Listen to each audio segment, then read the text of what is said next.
As you may or may not know, my wife and I just got back from Vegas. It was a great trip. We ate, we drank, we had a blast. But then we got home and looked at the credit card, and I gotta say, it doesn't matter how much fun you're having, $25 for a drink is a ripoff. Frickin' Vegas. I hate getting ripped off, and so do the lads over at Harry's. They spent years watching the razor blade companies rip people off and said, no more. Not all heroes wear capes, my friends, and they want to prove that they're legit by offering you hot dogs a $13 trial set for just $3 at harrys.com/RTG. I've been telling you about them for months, and I'm genuinely proud to have Harry's as a sponsor of this show. I wasn't kidding. The plastic, futuristic-looking crap razors you get at the store are overpriced and they're poor quality. Harry's blades are crisp, clean, and classy. They're the kind of razor you'd expect your grandpa to have on his bathroom counter. And most importantly, they work. Shave after shave, they're so smooth, they're precise. I used to go through the crappy store blades all the time, but Harry's are built to last. And they're not just better quality than the other names, they're more affordable. And they deliver. Just set your schedule, and for as little as $2, new blades, shaving creams, lotions, everything you need, right to your door when you need it. I genuinely cannot think of a reason not to try Harry's. And I'm not just saying this because they're sponsors. They're the best shaving supplies I've ever used. Try them out, and if you're not happy, your shave's on them. And unlike the other subscriptions, they're really easy to cancel if you want to too, which is a nice bonus, but believe me, you're not going to want to cancel. Getting ripped off isn't funny. Switch to Harry's. Get started with a $13 trial set for just $3 at harrys.com/RTG. That's harrys.com/RTG for a $3 trial set.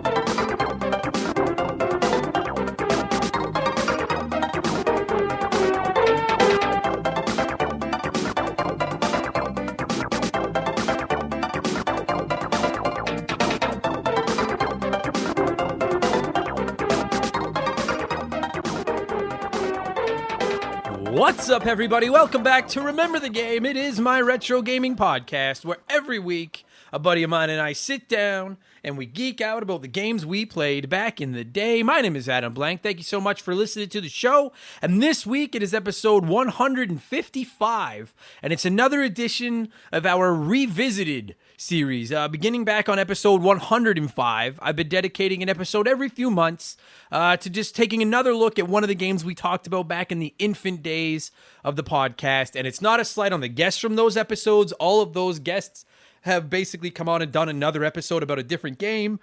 We just have a better grip on what we're doing now. I feel like the show's a little bit better quality. I don't suck quite as bad at this.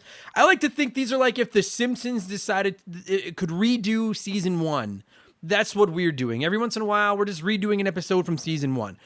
In the past, we revisited Super Mario World, The Legend of Zelda: Link to the Past, GoldenEye 007, Super Mario RPG, and Teenage Mutant Ninja Turtles: Turtles in Time, which, by the way, if you only write the initials, is TMNT TIT. And I learned that today when I did my notes. And this time around, obviously, we're talking Super freaking Mario Kart. One of those rare games where I feel like it's just safe to assume practically everyone listening to the podcast has played it. And you all know how much I adore Mario Kart. This is where it all began. This is hollow ground. I'm excited. Is it hollow or hollowed? Hollowed ground. My guest this week, returning to Remember the Game by popular request, is my buddy Kate. She brought the heat. Fought the heat. Well, if you live in Edmonton or anywhere on the West Coast right now, you are fighting the heat. But she brought the heat yet again. And we had almost as much fun talking about Mario Kart as it is to actually play it, man. It was a lot of fun this episode. So I hope you guys enjoy this one. Remembering that feeling of getting creamed with a red shell. And we'll get there in just a minute, because speaking of feeling like you just got hit by a red shell, or should it be feeling like you just got creamed? No. Yeah, kids, listen. We better go with you got hit by a turtle shell. Yeah, feeling like you got hit by a turtle shell. We better do that. It's time for another edition of the Remember the Game infamous intro. And if you're new to the podcast, welcome aboard. Thank you very much for listening. Consider this your warning. Our intros have gotten fairly long, but they're fun. There's lots of video game talk and stuff, good times. You know what our intro is? It is like the 50cc races that you have to do on every Mario Kart game before the shit gets crazy and you get to like the actual, 150 and the fun ones. You got to play through the 50s. That's what the intro is. We're the 50s. We have merchandise. I plug it every week. We have hoodies, t-shirts, coffee mugs, tank tops, all rocking the sweet Remember the Game art, hand-drawn by my good man Joe over at 4545creative.com. And, dude, if you're interested in supporting us, it's a great way to support the show. And we actually have a few ideas in the pipeline for some new art, some really exciting shit kind of coming not in the immediate future, but in the upcoming future. I posted a preview of something that Joe is working on all our social media this week. It fucking blew up. People loved it. Dude is so talented. So if you're interested in following Joe and checking out some of his art, you can find him at Gillespie Draws. Or at 4545creative.com. And you can find our merchandise at rememberthegamepodcast.com. And of course, the cheapest, easiest way, well, I guess the cheapest way to support us is to just not tell us we suck online, but the cheapest way to support us financially is via our Patreon. We have 325 hot dogs and growing, which is awesome. And they often refer to us as the Game Pass of podcasts because there's so goddamn much content over there, which warms my heart. I love that comment.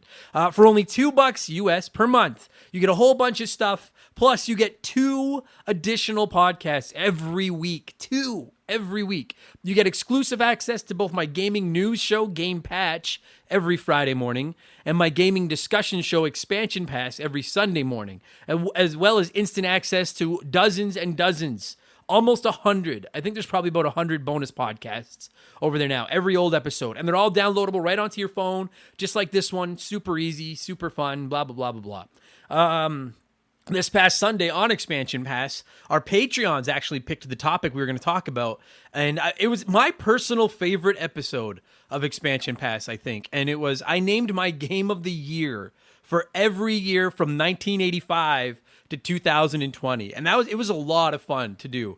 And as is becoming tradition, here is a quick sneak peek of last Sunday's episode of Expansion Pass, my games of the years, I guess you'd call it.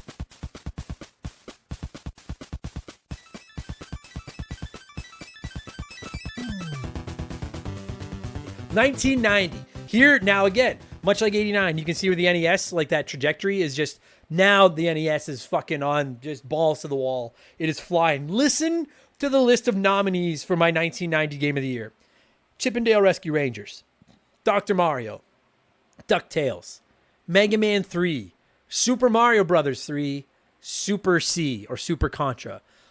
Wow. And like, you can see how the quality's improving already. And that's why I wanted to do this year by year by year and only take a minute or two per year. You can just see the evolution of gaming and like, dude, what a year, 1990. That's like 6 fucking Chip 'n Dale, DuckTales, Dr. Mario, Mega Man 3, Super Mario 3, Super C. That's 6 of my favorite NES games of all time. All in 12 months.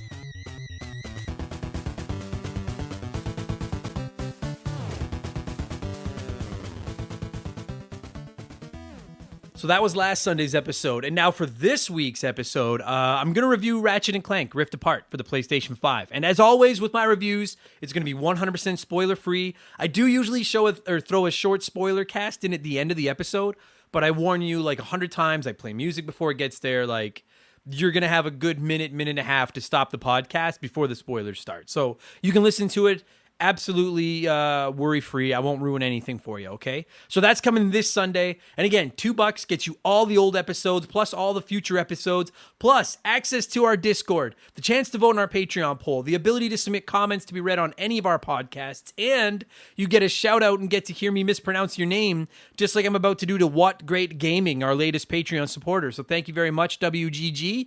And thank you, everybody. Patreon.com/rememberthegame. And listen, I know I plug the Patreon every week. It is how we pay for this podcast, but I take a lot of pride in warning people to wait until the beginning of the month. Like, if you're listening to this the day this episode went live, it's June 30th. Don't sign up today because you'll get charged today. You'll get charged again tomorrow on July 1st. They charge you at the beginning of the month and then the day you sign up. So like the first, second, third of the month is the best time to sign up because you get a full month of perks, $2. Our Patreon poll goes live in the first week of the month, and then you have a month to decide if this is worth $2 of your money, or you can get out and just listen to all the old episodes once, blah, blah, blah, blah, blah. So yeah, best time to sign up. So thank you all. And thank you all, because like I'm not Kind of Funny. I'm not Last Stand Media. I don't have thousands and thousands of Patreon supporters. I'm just an idiot in his spare bedroom that likes to talk about video games. So I'm humbled and grateful for all the support. Thank you very much. We have a P.O. box. You can find the full address at rememberthegamepodcast.com. And I plugged that this week because I actually got a really dope gift from Adam Anderson, a longtime hot dog. It is a copy of the God of War collection for PlayStation 3, which is God of War 1 and 2.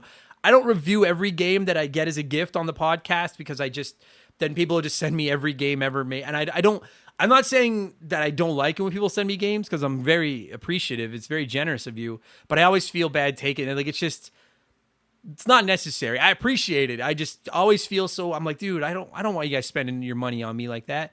But I'm grateful for this. And I know God of War, particularly the first one, is a game that people have been asking for and remember the game forever. I'm quite confident that game is going to find its way onto an episode of the show down the road. So thank you very much, Adam. And then you can find me on Twitch. My schedule is pretty fucked up now, so your best bet is to just follow me. Member the Game over on twitch.tv. It's completely free, and it'll just tell you when I log in, and you can come by and hang out and break my balls while I suck at video games, and it's lots of fun. There you go. That's enough blowing myself. Let's blow some of you with Blowing in the Cartridge, our official opening segment for the show. I read a few comments and questions from our Patreons, usually gaming related, but not always. And we call this segment Blowing in the Cartridge. He blows all right. He blows big time. That's it, honey. Get into the spirit. So let's blow. And I'm going to start with one from Troy, who wrote in here and said, "Hey, Adam, why is the banter at the beginning of most retro gaming podcasts just absolute ass?" That made me laugh. You seem to have found a way to make the intro just as good as the topic everyone clicked the play button to hear. Did that all just evolve naturally without much thought and by pure luck? Or did you put a lot of thought and time into crafting the infamous intro? Okay, so if you don't often listen to the show, I don't read every comment people write in where they say something nice about me because I don't want this to become blowing myself. And sucking my own dick for the entire intro. But once in a while, I like to read a nice comment. And that one was a nice comment. Plus, you're right. There are some retro gaming podcasts where the intro is absolute ass. And to answer your question, Troy, I didn't put any time into planning it. Absolutely none. For anyone that's listened to any of the old episodes of the show, we never even used to have an intro. And then it just kind of evolved. And I just like to talk. And I love to talk about video games. And once we developed a Patreon community where people were writing in comments, and I was like, well, now why just listen to me talk when I could talk about the stuff you guys want to talk about? So it kind of just grew on its own. But thank you. I take a lot of pride in the infamous intro. And remember we went through a phase where I was like, fuck, is it too long? Are people going to get mad? And then I was like, fuck, they can just skip it if they want. So thanks a lot, Troy. I appreciate that. It's very nice. I'm in a good mood today. It's hot as fuck here. I'm recording this at 9:30 in the morning. I usually do these in the evening. Or late afternoon at least. But I'm in a good mood today, so I'm going to rip through a whole bunch of the questions. I'm going to try to get through as many as I can because we're getting so many every week now. And we got a bunch of non-gaming related questions this week, so I'm going to bomb through them really fast, and then we'll close it out with some video game talk because I know not everyone here is interested in sports and stuff like that, so I'm going to rip through these, I promise. Let's go. Oh, so my favorite hockey team is the Montreal Canadiens, and they're in the Stanley Cup final right now, which if you don't know anything about hockey, which is basically like the NHL championship, it's the NHL Super Bowl. It's a best-of-7 series, and Montreal is there for the first time since 1993, so it's a big deal. It's been a long time. I'm super excited. Some of you sent in well wishes that really meant a lot to me. Mercury869 wrote in and said, "Hey, buddy, I'm not talking gaming this week. Instead, let's discuss those Habs. I didn't expect them to beat Winnipeg or Vegas, but here they are. Let me just say that I'm actually on board with this. Typically, I'd hope for the loss, but those no-good cheaters in Tampa Bay don't deserve to win. They're $18 million over the salary cap. That's some BS, and I hope the Habs serve them up some karma." Yeah, so quickly, if you don't know, the NHL has a salary cap. Montreal is playing the Tampa Bay Lightning in the Stanley Cup final, who I actually like too. I like Tampa Bay a lot. They're the defending Stanley Cup champions. They're very good, but they are substantially over the salary cap because they had some star power that was on their injured reserve list for the whole season. And if you're injured, you don't count toward the salary cap. But then in the playoffs, because they were still on the roster, salary cap goes out the window. They could bring them back up, and now they're over the salary cap. And it is a little shady. I agree with that. It is a little shady. But I'm excited too, so thanks, Mercury. Wolfgang Darren wrote in and said, "So, what are we going to do when Montreal wins the Cup? Like, I'm filled with a knot in my stomach because it's been so long, and unlike previous times where we should have won, we got beat. Now it just feels like a dream. I don't want to wake up." It does feel like a dream, Darren. And admittedly, so last night was game one, and they got stomped 5-1. But they are the underdog, they weren't going to beat Tampa Bay in 4. Like, if they're going to win this series, it's going to go 6 or 7 games. So hopefully they readjust. They quit turning the fucking puck over, and they show up for game 2, which will be tomorrow night, Thursday night. But yeah, so many Montreal Canadiens fans are fucking excited, man. It's been a long time, almost 30 years. So God, if they can just win 4 of their next 6 games, if they can just win this series, I promise I will never ask for anything in sports again. I promise. This will be the last thing I ever beg for in sports. Just let them win the Stanley Cup. Now, the Euro came up last week too, which is, I don't know fuck all about soccer, for the record. Nothing. I thought the guy's name was Cristiano Ronaldo for a long time. It's a joke with some of my friends. So please, I got some shit here for some of my takes on the Euro last week. Lord Finish wrote in and said, first, I want to thank you for supporting Finland in Euro this year. We scored 1 goal in the tournament, which was nice. I love it. And I can promise you the whole city of Finland is supporting the Canadiens in the Stanley Cup final. After all, it's the official Finn team of the NHL. Goddamn right. I love Finland. Longtime captain of the Montreal Canadiens, my favorite hockey player of all time, Saku Koivu, is Finnish, and he's my hero. I say that without like any sarcasm. He beat cancer and came back. He kept playing hockey, and he's like just the classiest guy. He is my hero. So I love Finland. So that's awesome. 1 goal in the tournament. Fuck yeah. And because last week someone wrote in and said, who am I cheering for in the Euro? And I said, Canada or Finland. And apparently Finland scored 1 goal, and I guess Canada's not in the Euro.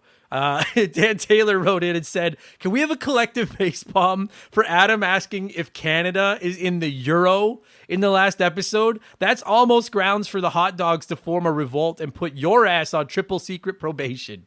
And that's fair. I don't know. I don't know anything. I'm sorry. I don't know. I guess it is Euro. So I guess that would make sense why Canada wouldn't be in the Euro. But Canada's good. It's soccer. We have, Christina Sinclair? Christina Sinclair? She's a beast. We're good at soccer. We play.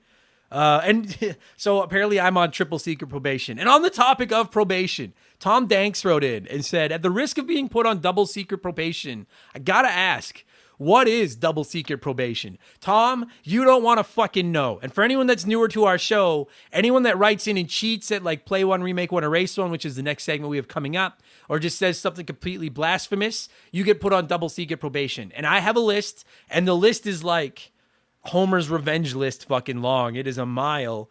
But once you get on double secret probation, it is almost fucking impossible to get off. And let me just say, you don't ever want to get on double secret probation. That's when people start disappearing. You don't want that to fucking happen, Tom. So you're not on double secret probation for asking, but you're on secret probation. So fucking straighten up and fly right, Tom Danks. Eden Awaits 1981 wrote in and said, here in the city of Great Britain, IPA and craft beers have become pretty popular over the last 10 years or so. I love a good ale. What kind of beers do you get down your neck, and do you have any favorites? You know what?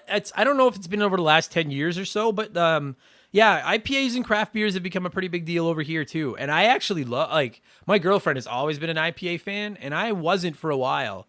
I just liked, like, I like MGD. I don't know if that's like a global brand or if that's just here in Canada, but that was probably my favorite, like, big brand beer. But I've really gotten into IPAs and craft beers as well. I really like Analog Brewing here in Edmonton. They're delicious.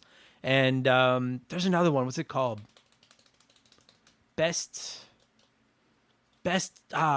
sorry. Something it's a craft brewery out of Calgary. It's an IPA. It's like in a green and black can that I really, really like as well. Yeah, I've grown quite fond of craft beers. Just taste better. Like the local breweries, like the big mass produced stuff. Like I can still drink MGD, but it's like water now. Like I want some flavorful fucking local beers. So, yeah, IPA is actually probably my favorite beer now as well. I love IPAs. They're delicious. And Murat Pepper wrote in and said, hi, Adam. How are things in your city? Is everyone doing good, and is the comedy business booming again? I hope you're all doing well and the COVID shenanigans end soon. Murat, they are lifting all the restrictions in Edmonton and in Alberta as of tomorrow, Canada Day, July 1st. By the time you guys hear this, it'll be tomorrow. Or maybe it happened a long time ago if you're listening to this in the future. We're all a little, I don't know if we're all a little, I'm a little nervous about it, but at the same time, like it's been a year and a half. I get my second shot today, actually, June 30th. The day you guys are hearing this, I get my second vaccine. And I know some of you outside of Canada might be like, holy fuck, what took you so long? They're still just rolling that out here. We're a little bit slower than everybody else because they had to get the vaccines past the polar bears and the beavers. That's the problem. Plus, we all thought that maple syrup would just fix COVID, and it didn't work. But things are good here. It's fucking hot. Comedy is starting to come back. It's the beginning of summer. And it sounds like we're all going to be allowed to do stuff again soon. So yeah, things are good. I'm in a good fucking mood today, man. I'm feeling great. Okay. Thank you for asking. So a couple quick video game questions now. And if you're new to the show, I don't always go that off topic in blowing in the cartridge. I usually do one or two, but I don't know. I felt like talking today. But we'll get into video games now, get the show back on track.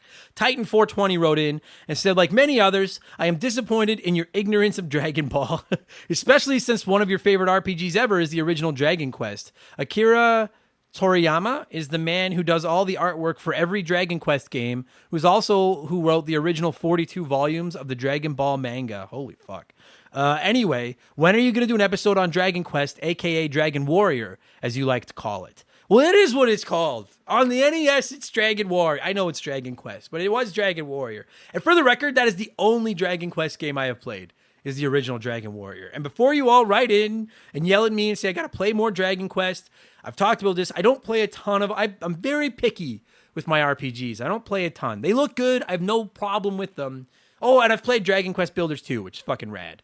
But absolutely. I don't know when, but my goal is by the end of 2021, we've covered the original Dragon Warrior on the podcast, because I love that fucking game. So it is coming, I promise. Dragon Ball, not so much. I don't think I'm ever going to get into Dragon Ball. Ryan Groinus wrote in and said, now I know I have the rose-colored glasses of nostalgia on when it comes to retro games, but using my emulator and modified Genesis/SNES minis, I don't remember them looking so choppy. I'm sure it has to do with modern TVs and HDMI. So my question to anyone who can help is there a resolution setting and maximum TV size you guys find is best for playing emulators/retro consoles on modern technology? Thanks in advance. Now, I'm not the guy to answer this, Ryan, because the fact that I'm able to get this audio file onto the internet every week is a miracle beyond miracles. I know nothing about tech. Now, I will say, I have my NES, SNES, PlayStation, and Genesis minis all sitting there under my TV. They may or may not have been modified a little bit as well. And I play them on my modern television, and I don't think they look too bad. They're squished. Obviously, they don't go widescreen. Although, fuck, I wasn't able to read it this week. And my apologies, because I could find it if I go look, but I don't have it right in front of me. One of you wrote in and said there's like a hacked version of Super Mario World where it's widescreen. I have not tried it yet, but that sounds dope, and I'm going to try it. But most of the time, it's in that square, like that 4:3 resolution, and the sides are just empty, and it seems to run pretty well. But I do know that's an issue with some people. So my suggestion, Ryan, because you wrote this in, you're obviously on Patreon. If you're not already over there, go into our Discord and post it in there. We have all kinds of nerds in our Discord. I'm sure somebody could help you out, because I'm not entirely sure myself. But thank you for writing in. And finally, we'll wrap up its letter, or pardon me, fuck, I screwed that up. We'll wrap up blowing in the cartridge with it's letter time. It's letter time. And this week's letter comes in from Daniel, who says, question or your opinion, what's your take on a subscription-based service as a whole? You said it's the way gaming is going, and I agree with you 100%. So I took a look at Ubisoft's subscription-based service, because I really want to play the Assassin's Creed games. I own Assassin's Creed Odyssey on my PS4, but I really want to play it on my laptop. Some games I really prefer to play on my laptop. I took a look at Steam to see how much it would cost to buy Odyssey. It was $80. Too much, I thought. But then I thought about Ubisoft, and for $20 a month, I can play every Assassin's Creed game, including Valhalla. Plus, they are all gold editions or the deluxe versions. I just think it's better bang for my buck. Plus, if I beat them fast enough, I just saved hundreds of dollars. I know $20 a month seems like a lot, but I don't think it is. Plus, you get the Far Cry games. I'm just wondering what your thoughts are about the Ubisoft subscription. Do you think it has value? And I also think people need to start thinking about subscription-based services for gaming, because that could very well be the future of the business in the next 10 years or so. So a couple people wrote in about subscription-based services. Someone wrote in asking if I thought PS Now needed to step their game up. And yes, I've been incredibly vocal about PlayStation Now. I think the idea is cool, but I think the service is not nearly good enough. I absolutely think subscription-based services is the gaming of the future. At some point, we're just going to dedicate an episode of Expansion Pass to this, because we talk about this all the time. I am a long-time card-carrying member. I think subscription-based services are the way of the future. I think that's the way gaming is going. It's the way I want to play games. Having said that, I was incredibly critical of Ubisoft Plus a few weeks ago on our E3 review, because I was like, how can you charge more than Game Pass for a slight fraction of the content Game Pass has for Ubisoft? But the reason I read your comment, Daniel, is I thought you actually brought up a good point. I personally, I think I look at Ubisoft Plus and I'm like, I am not giving you $20 a month for that because I don't care about the Assassin's Creed games. Really, the only thing Ubisoft makes is that I'm interested in is Mario Rabbids, which I'm going to buy, and then the Far Cry games. But the thing is, I think for most people, be it PlayStation Now, be it Game Pass, be it Ubisoft Plus, be it EA Play, be it whatever, insert your subscription service of choice here. I think you need to take a look at the content for yourself and decide, is it worth your money? I don't think it's worth writing any of them off without looking at it. Because you bring up, Daniel, you're totally right. If it's $80 to buy Assassin's Creed Odyssey, you said it was $80 to buy Odyssey. Or you can pay $20 a month, get all the Assassin's Creeds, plus all their DLC and everything. And so if it's $80 for Odyssey, you could get 4 months of Ubisoft Plus for that. How many games could you play in the 4 months? As long as you don't care about... The only reason to go against these subscription services, in my opinion, is if you prefer to own your media physically or digitally or whatever. If you like to own the game itself. Which, hey, cheers, do yourself. Do whatever you want to do. But if you don't think that subscription services are the way gaming is going... I present Netflix as Exhibit A. I present Spotify and Apple Music as Exhibit B. There's all you can read book or like Kobo now for like $10 a month. That is the way gaming is going. Will you always be able to buy a copy of a game? I think at least for the rest of this generation, you'll certainly be able to. But I'm in the same logic as you, Daniel. Like I would rather pay for 4 months of the subscription service than buy one video game. Especially if the one video game I wanted to buy is included in that subscription service that I just bought 4 months of. So I still don't think Ubisoft Plus is worth my money, but you have kind of 180'd me on it. And frankly, I think I'm going to apply your logic to PlayStation Now as well. I've always been critical of PlayStation Now. I don't see enough in there to justify me giving them my money, but I think it has to be a player-by-player basis. I think you should have a look at what's in that subscription service model and then decide. And Daniel, like what you just said is my sales pitch for Game Pass too. Like why buy Gears 5 when you could get 3 months of Game Pass, get Gears 5, and get hundreds of other games? Why buy Assassin's Creed Odyssey when for $80 you could get 4 months of it plus every other Assassin's Creed game? I think there's arguments on both sides, but you made a great point, and I love subscription gaming, and I absolutely think it's the wave of the future, and I welcome it. I can't just like, no, never mind. Well, we'll end it there. I love it. I think subscriptions gaming is awesome. I fucking adore it. Love it. Fucking can't. Dude, honestly, if PlayStation Now is a better service, if Nintendo had a better, because right now they have NES and SNES online, but I wish they would just add tons of their games to it, but they won't because they sell so well. I would be willing to pay literally $25 a month for Game Pass, $25 a month for PlayStation Now, $25 a month for a Nintendo service. So $75 a month for those three services if they were all quality. Because that's still the price of one new game. Like I would give them that in a heartbeat. Because I have no problem buying a game a month. I'd be all over that shit. So yes, love it. There you go. All right. Thank you to everyone that wrote in this week. I appreciate it very, very much. We're getting more and more comments every week, which is fucking awesome. This is going to be a long intro. So let's change this up and let's get into our smash hit segment, the unofficial official game show of Remember the Game Industries. Play one, remake one, erase one.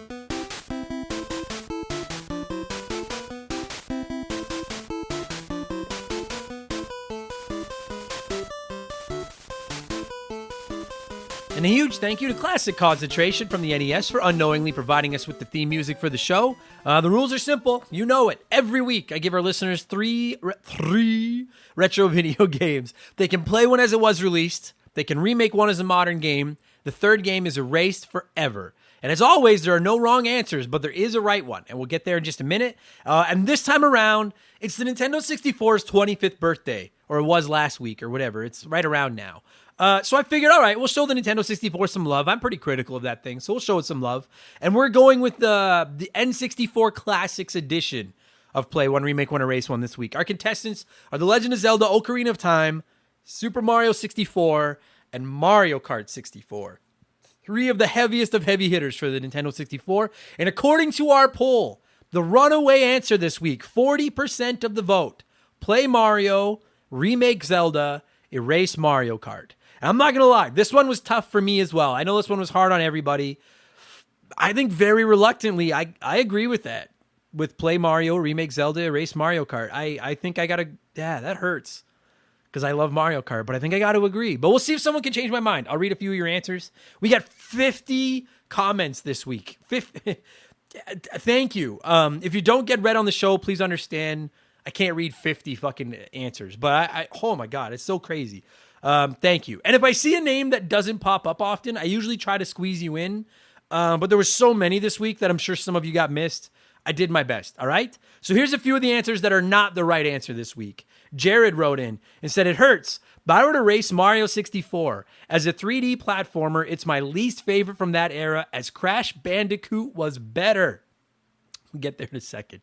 Remake Legend of Zelda into a Breath of the Wild style game and keep Mario Kart the same as it is still fantastic to this day. Now, I agree, remaking Ocarina of Time like Breath of the Wild will be awesome. I agree that Mario Kart is still fantastic to this day. I'm a huge Crash Bandicoot fan. I've never hidden that fact. I do not have the balls to go on the internet and say that Crash Bandicoot is better than Mario 64. I'm not even disagreeing necessarily with you, Jared. That is a spicy fucking take, my friend. And you can all get Jared if you want for $5. I'll give you his info. No, I'm just kidding. I don't sell their info for $5. But it's maybe 20. But no, I saw that comment, Jared, and I was like, you're getting on the show. That's a hot fucking take. I respect that. Chris Knife 007 wrote in and said, this is the hardest one yet. 3 of the best games of all time here.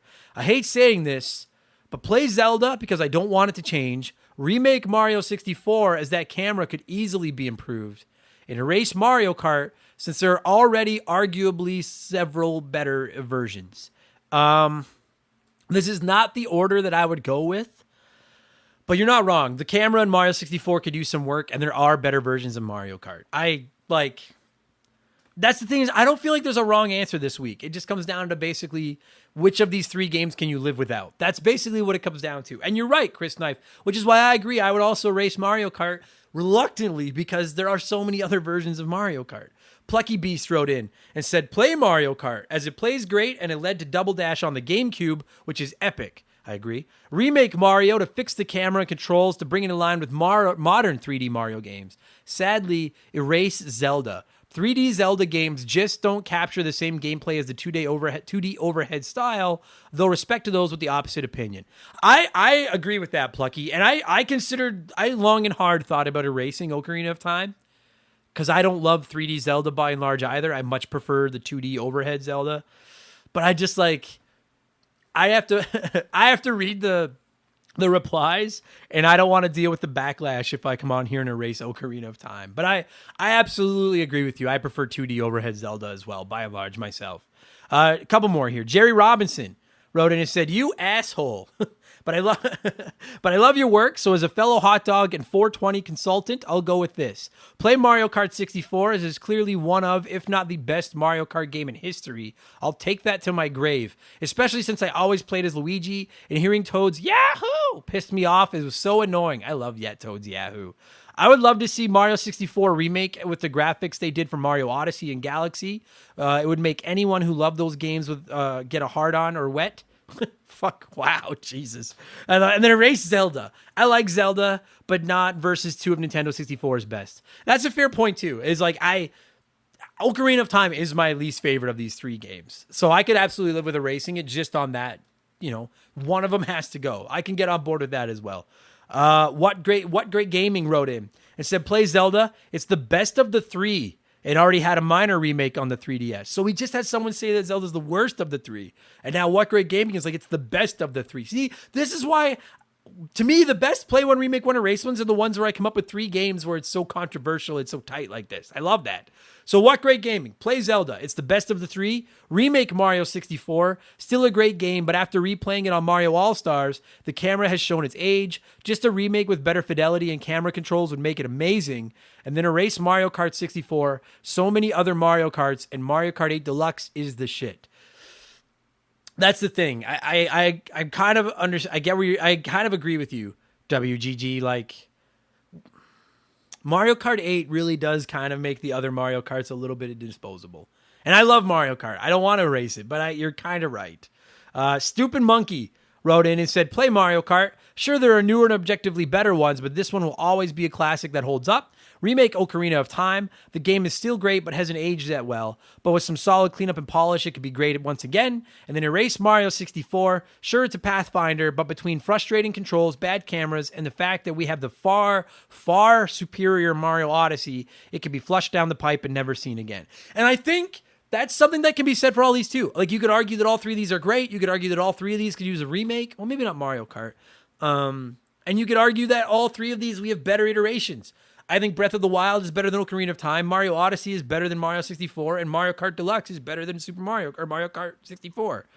So I can live with that with any of them. Like, I don't know if there is a wrong answer this week. Candido wrote in and said, last one of the not my answers. I don't want to say even the wrong answers because I don't feel like there is one. Candido wrote in and said, play Mario Kart 64. Just go play it now. Remake Mario 64. For the love of God, just change the flying mechanism. I replayed this recently on the Switch and almost popped a blood vessel. It's the only thing that keeps me from 100%ing it. I don't know how you psychos complete this game without going into cardiac arrest. The game is already so much better without having to use the N64 controller. Give this OG the remake it deserves, and then erase Ocarina. This one was hard for me, as I'm a huge Zelda fan. However, this game just really didn't do it for me. I've played it a bunch of times in hopes that I could convince myself to love it, and to be honest, I don't think I'll ever pick it up again. I wouldn't miss it in the same way I would have Link to the Past or Wind Waker.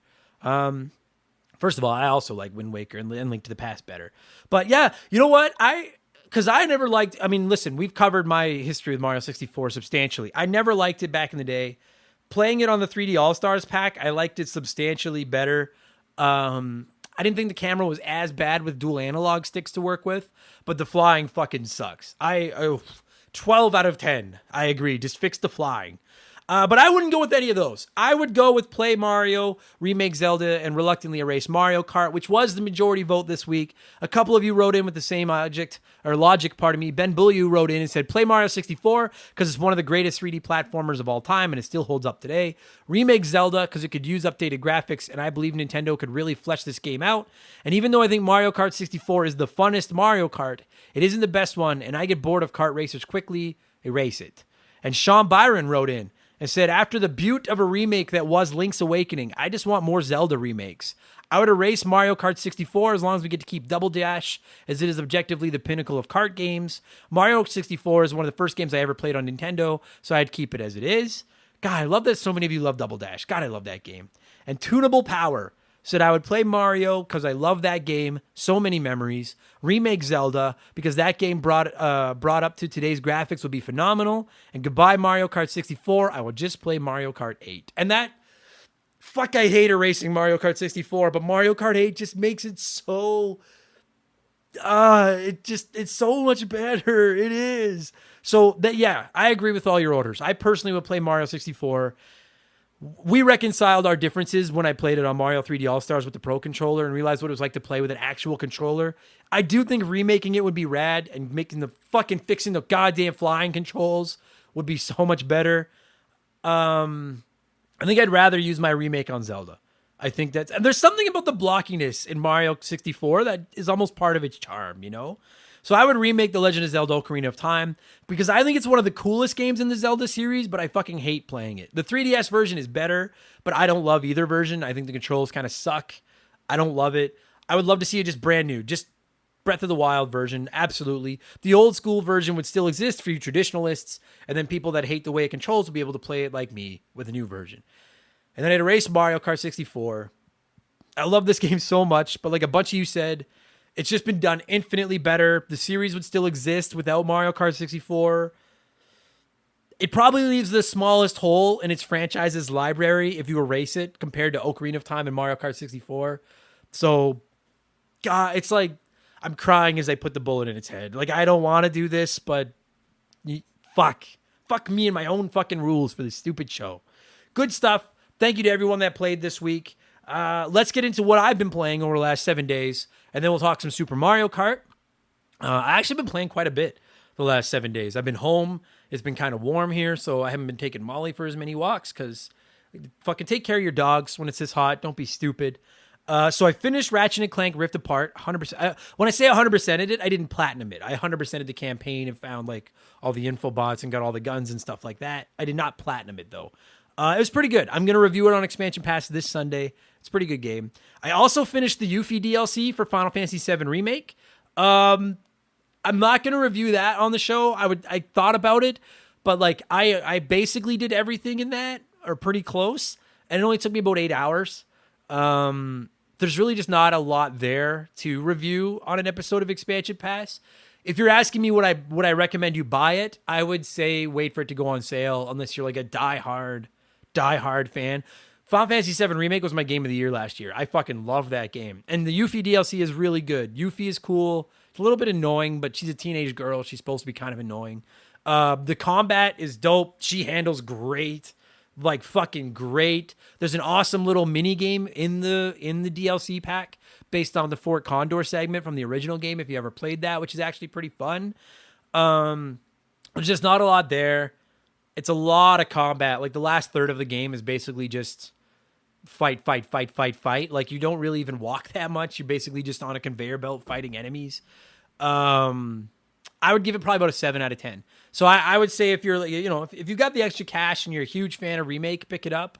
But if you're only casually, if you're on the fence about it, I would wait for it to go on sale because there's not a lot there. It wasn't necessary. It was fun, but it wasn't necessary. That's all. The coolest thing about it is just getting to play as Yuffie and seeing how her combat handles. That's all. I've gone back to Returnal on the PS5 because I never beat it. Because when Ratchet and Clank came out, I put Returnal aside so I could beat Ratchet and Clank and finish that off. But now I've gone back to Returnal, and I love that game. I forgot how much I love that game. And then I started playing Jet Set Radio for the Dreamcast as it won the Patreon poll for June, and so you'll be getting an episode on in the next couple of weeks. And I'm not going to say a goddamn thing about my opinions. I'm going to save it for the podcast because that's good marketing. You guys will have to wait for the podcast to hear what I think about it. Oh, yeah, and then I'm still playing... Oh, fuck. And I'm playing Mario Golf, which I forgot to even put that in my notes. I was playing through the single-player campaign and like really not liking it and thinking like this kind of sucks. Once I started playing it online with people, it did turn out to be a lot more fun.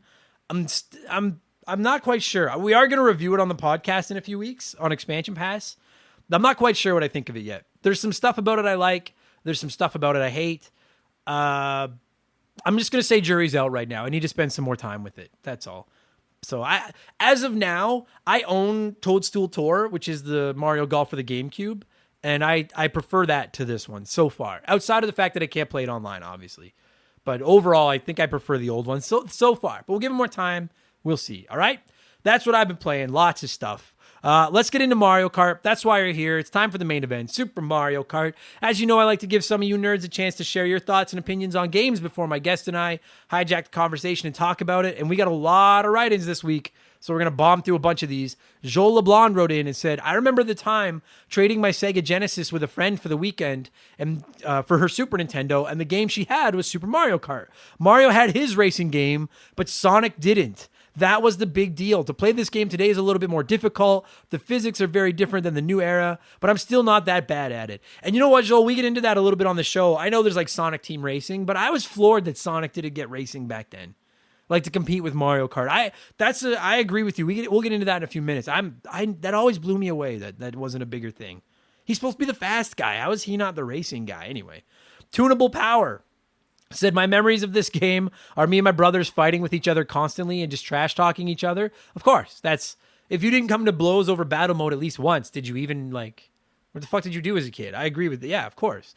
Stu wrote in and said, what a game. Maybe the pinnacle of my childhood gaming. Nothing is more satisfying than jumping a wall in battle mode as a red shell is hot on your heels. That's something else we bring up, Stu, and how orgasmic that feeling is of like waiting out a red shell and then jumping over the wall and saving your own ass. Fuck yeah. Andre SJA Flash wrote in and said, all I'm going to say here is that this game has not aged well at all. I don't give a damn what anyone says. It was great for its time. It opened up a new genre, but we've come a long way. And the next game in the series, Mario Kart 64, was light years better. Adam, feel free to give everyone my address. I want all the smoke.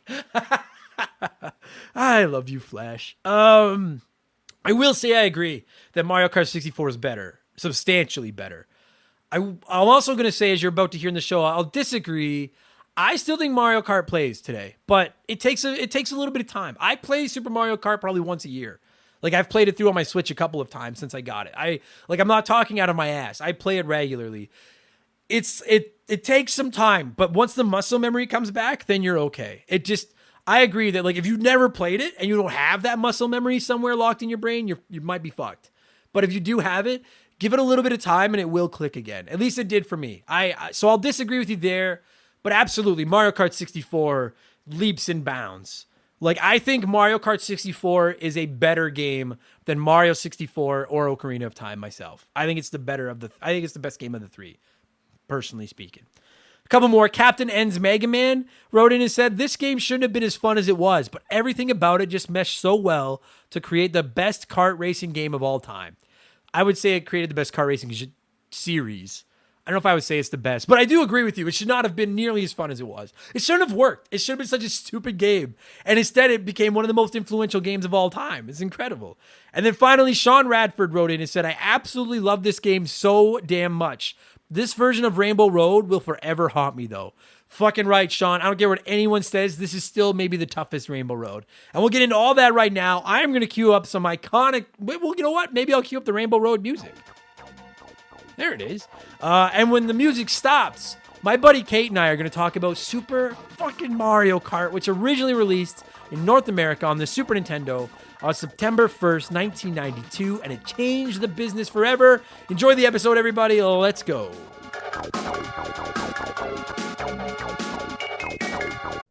This show is sponsored by BetterHelp.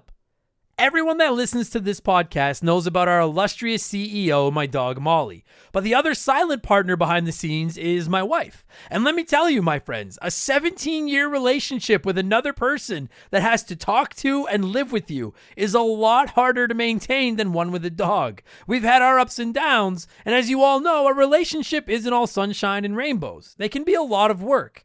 You get out what you put in when it comes to relationships, and talking to a therapist can be a fantastic way to put in some work. They can help you work through your issues, learn to communicate better, and even just provide you with an ear to bend when you need it. I've talked to my therapist about my relationships, especially when it came to my stand-up comedy career and how much I was away from home, and they helped me work on ways to keep my relationship strong even when I was out on the road. It turned out our relationship was actually better when I was out on the road, but that's a story for another day. And I know, right? Therapy. Who has the time these days? BetterHelp hears you, and they're making it easy. Fill out a quick form online, and they'll match you up with a therapist that suits your needs and that'll work around your schedule. You pick the meet times, and you can get your therapy fix from anywhere, over video, phone, or just chat. Become your own soulmate, whether you're looking for one or not. Visit BetterHelp.com/rememberthegame today to get 10% off your first month. That's BetterHelp, HELP.com/rememberthegame.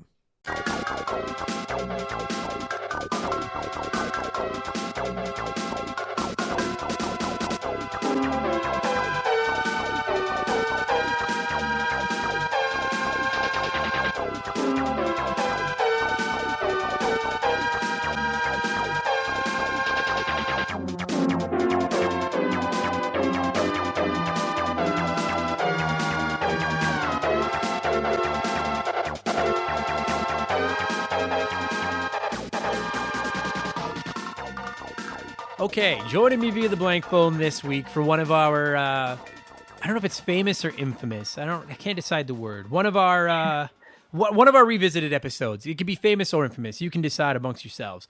Is my good friend returning to the show, Celebrity, one of the Remember the Game favorites. And that is my good buddy, Kate. How's it hanging, buddy? Pretty good. How are you? Thanks for having me again. Thank you for coming back, and I'm a little bit warm. But yep, it is. It's a little ridiculous here right now. Yeah, and it's so funny. I don't want to we're not going to fucking complain about it for too long. But we're recording this on Sunday evening, and the episode will go live on Wednesday, which my understanding is it's going to be even hotter here on Wednesday than it is right now.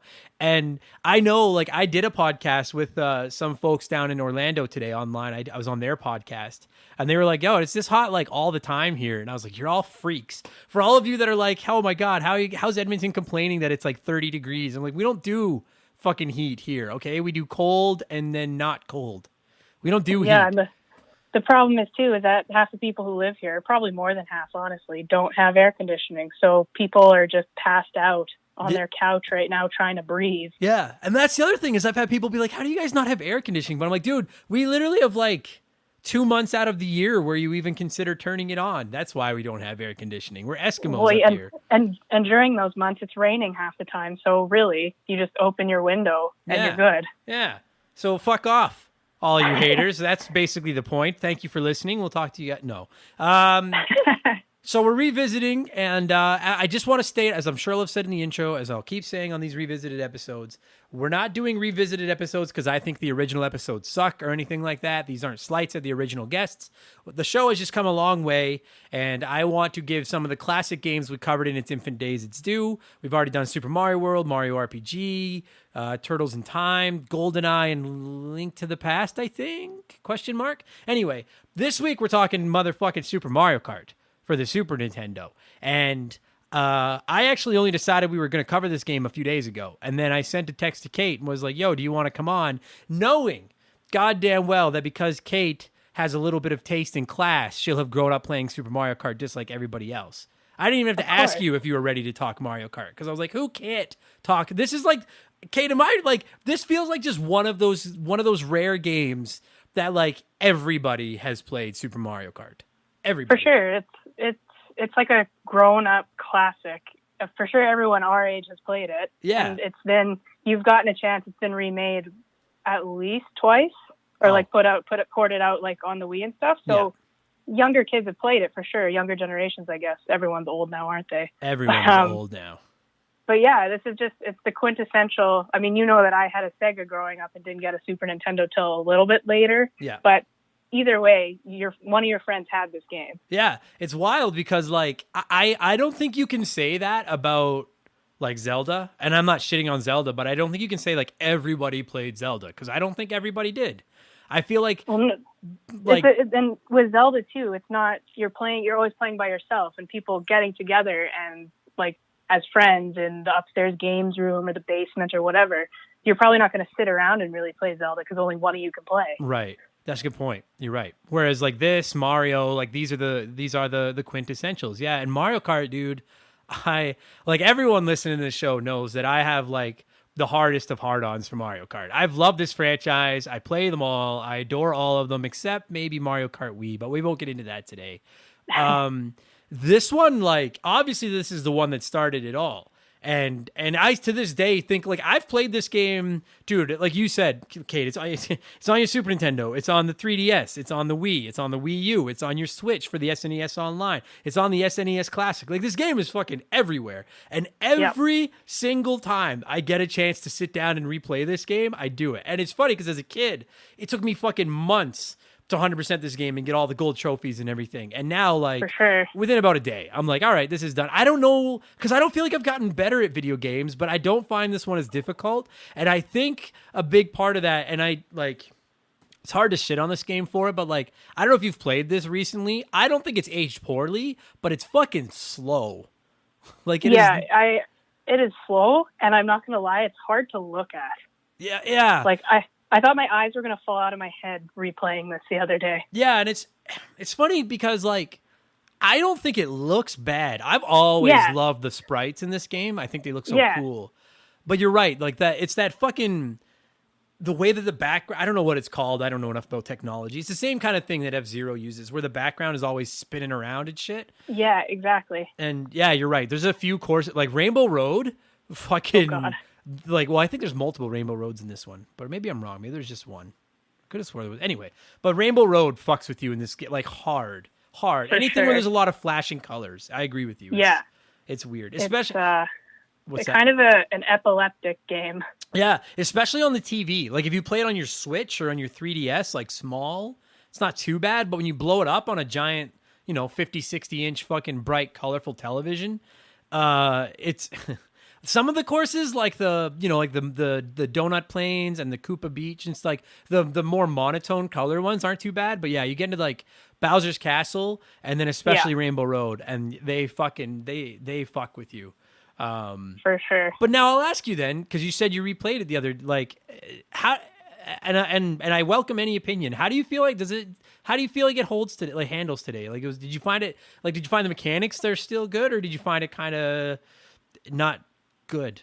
Fuck, I So suck at this. I played it on my Switch on our living room TV. So I honestly, it took me a game or two to get into it, and that was playing on 50 cc's. Like, I hadn't played this game. I couldn't tell you the last time I played it. Right. And I could not figure out how to play. Like, I just was crashing into walls repeatedly. Mm-hmm. So it definitely took me a minute to get into it. But like, once I figured it out and was used to it again, honestly, it was fun to play. Like, it felt like I guess not any Mario Kart game, since any Mario Kart game is 20, 30 years older than this. But honestly, like, it felt like normal. Yeah, I agree with you. I like, same thing. The first time I sat down and like, because I play this game regularly, but every time I fire it up, and I just do the traditional, like, I 100% all the 50s and then all the 100s and all the 150s, and 50 is like almost boring. It's so easy once you know how to play it. But the first couple races, it feels very archaic and very stiff. And it's funny because a lot of people will say that, like, well, the original Mario Kart isn't very playable today. But I'm like, if you just grind through that first couple of tracks and just get that muscle memory back, I disagree. I agree with you 100%. This game is as playable today as it was in the 90s. It just feels archaic until you get back into, like, reset your mind to like 1992 or whatever the fuck it was, the year this thing came out again. And the thing is, Nintendo's formula obviously works really well. The game, a lot of the handling, the controls are pretty similar to what we have today. Like, this game started with like the power sliding or whatever it's called, and like the drifting and stuff like that. Like, it had all of that. And this is like early 90s this came out. Yeah. So like it plays just like a game today, just maybe a little less complicated, I suppose. But it plays pretty much the same. Yeah, it's like, it's a little stiff, and like, the thing I find the most with it today is it's just, even at its highest speed, the 150. As a kid, I have memories burned into my. I feel like this is one of the games that invented, like, is responsible for the rage that I have even today when I game, because I remember trying 100% all the 150 cups as a kid, or gold trophy them or whatever, and you could tie and get first place in this. You didn't have to beat all your opponents outright. You just had to have at least a tie for the highest score when you finished a GP. And so, like, it's very easy as a child, like, or whenever, that, like, when you're going into the final track on a cup, you're like, okay, all I have to do is finish at least third, or all I have to do is beat Koopa Troopa, and then I'll be tied at least for first. And dude, I'll tell you, I have like vivid memories of being stuck on trying to fucking get the last final couple gold trophies on 150, and just being fucking livid because I'd get so close and I would die, and then I'd have to, or I'd lose. And that was the most frustrating thing, was like, if I realized that I couldn't win and get my gold trophy, then I would take a dive and finish in like fifth. Yeah. And now I could use one of my lives and start over again. But I vividly remember that fucking rage, and playing it now, it's not a fault of it. It's just, obviously the Super Nintendo's not going to be able to put out the same frame rate and blah, blah, blah, blah, blah as consoles today. And like, it never feels fast to me. I'm not saying it's bad. I'm just saying that, like, even on 150, I don't find it to be that much. It just feels very slow today. Yeah, I agree. It is way slower. And because, like, the levels, they're so much shorter too. Because you have more laps in these ones than you did. You have 3 laps now, right? But I can definitely relate with your rage. The good thing about this 30 years ago is that if you're ever angry at it and you throw it across your room, it's going to be playable again. But today, your Switch is not going to make it, I don't think. No, it's a horrible habit that, like, I've tried to break to limited success. Well, no, you're not supposed to break it. That's the point. Yeah, touche. Because you're right. The Super Nintendo controller was a fucking brick. You could whip that thing and it was invincible. But yeah, like this, I forgot, dude, you're right. It's got like 5 laps or something for most courses. And a lap is like, there's a couple, like, I love Koopa Beach. I love those courses. I like the music. I like the way you can go into the deep water. I like the seaweed. And there's not a lot of beach. Like, obviously, as you get into later Mario Kart games, they got away from the, like, 4 or 5 variants of the same course in the game, like they did in this one, where there's a bunch of Koopa beaches and a bunch of Bowser's castles. Every course has like a theme as you get later. But like I love the Koopa Beach courses, and it's fucking insane how you're like finishing laps in like 15 seconds. Like just ripping around. I totally forgot about that. Every time I turn it on, I'm like, fuck, this is a fast game. Like it is not a long game at all. Exactly. It would, when I first played it and it gave me the splits and my laps were like 22, 23 seconds long, I was like, okay, that was the fastest thing ever. Yeah. Like it's so funny because as a kid, they just seemed like they took forever. Exactly. But we just didn't have anything to compare it to is all it is. I don't know. Yeah. I gotta ask, who do you have a main? I say that in air quotes because I don't want to sound like a fighter game. Like, who's your main character? But do you have a main in this game? So I was trying to think back to when I played because I never actually owned this game. I actually bought a card of it like 10 years ago. So I own it now, but I didn't own it in the 90s for my Super Nintendo. So I used to play it with my friend. I know that we used to be obsessed with Princess Peach. And so I was never allowed to be Peach. So you take what you will from that. But I'm pretty sure that when I used to play, I would either probably be Yoshi or I've always had a little affinity for Toad just because I think Toad is stupid.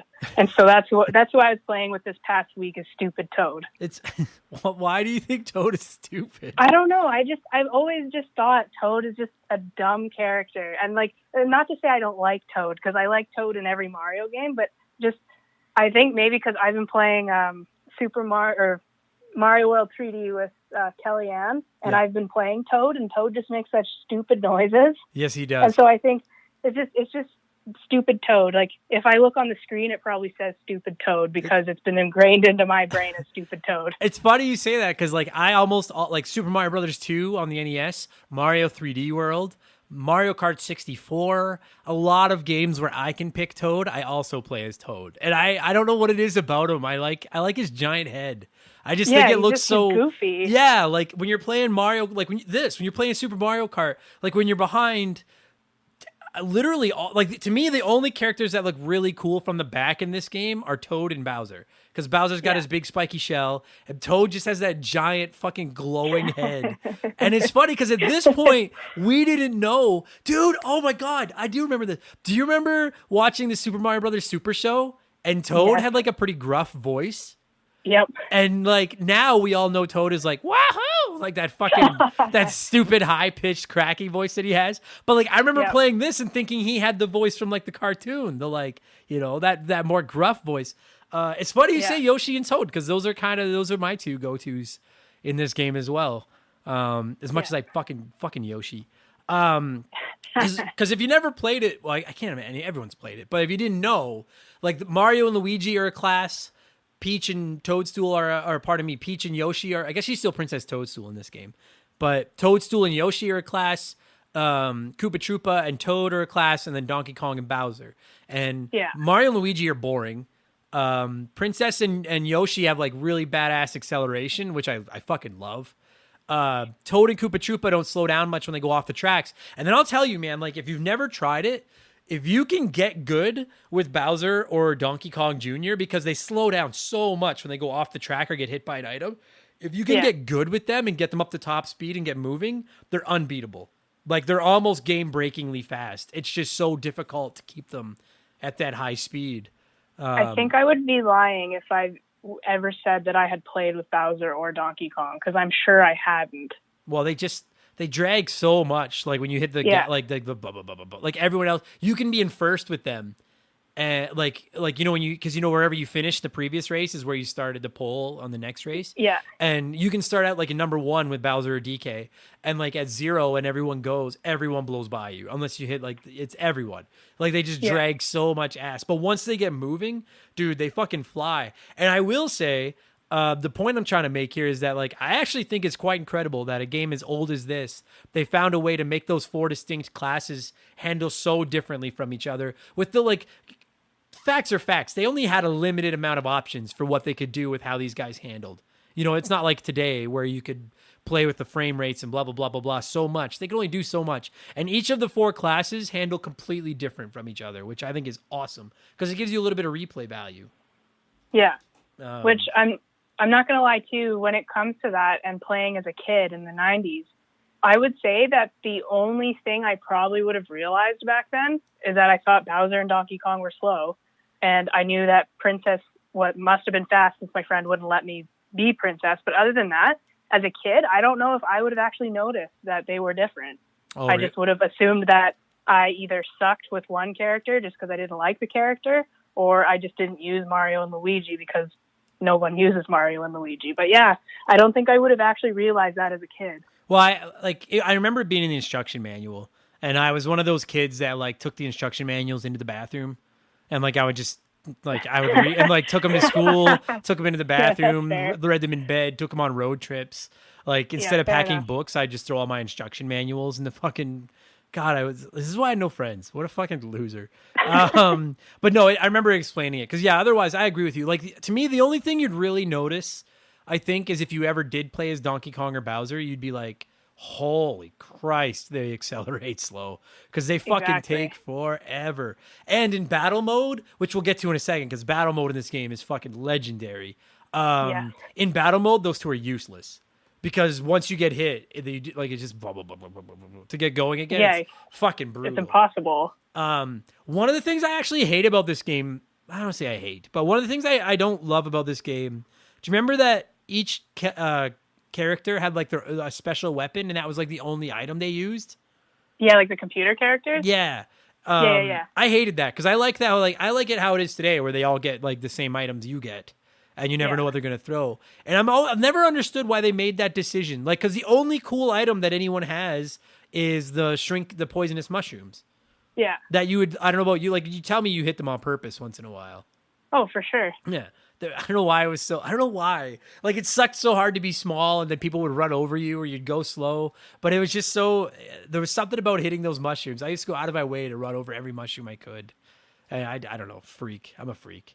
That's fair. When I first started playing it last week after you texted me, I hit the mushrooms on purpose just so I could handle the frickin' game for my first few tries. Once I figured out it made me small, it made me nice and slow, and I could figure out how to play again. That's true. God, I sound so old saying that. God. No, but you're right, because like it's like even like the way it handles like the turns and stuff like that, because like they were. It's so funny.